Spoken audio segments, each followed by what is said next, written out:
What's that? Larry Axelrod. How did I meet Larry?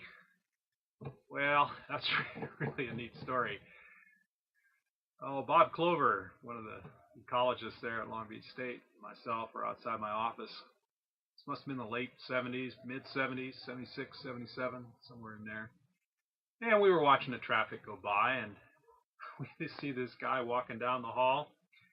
He had a mild fro, but really long mutton chops, and had pretty wide bell-bottom trousers on and platform shoes. God, I'll never forget that. Sort of clomping down the hall. Well, it was Larry, and probably should put that in some perspective. Larry was a recent graduate of Berkeley, and of course, being from the Valley, you know, his cultural background was, well, interesting, let's say. But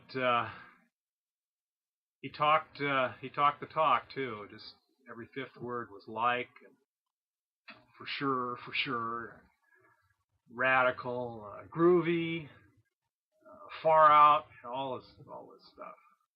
And he also drove a Volkswagen Beetle. Had to have a Volkswagen Beetle, and old blue one, as I recall. Had the peace stickers on it and the flower stickers. And I remember every afternoon he'd go putting down the hill to the Isabel Patterson Center to pick up his girlfriend. And Bob and I were sort of worried that maybe Larry's safety button had been popped. But we talked to his mom, and she said, no, it's Berkeley, it's the Valley. Mod Squad was his favorite TV show. And so anyhow, he went to work on his master's. Bob Clover was his primary advisor, and I was on his committee too.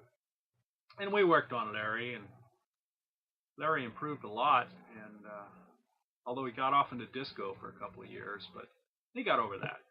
And I think he turned out really well. I'm really proud of Larry. He's an excellent teacher, and does all kinds of different things and brings these experiences into the classroom. I'm really happy with Larry. He's really a good friend of mine, and we get along great, or at least we did until this interview.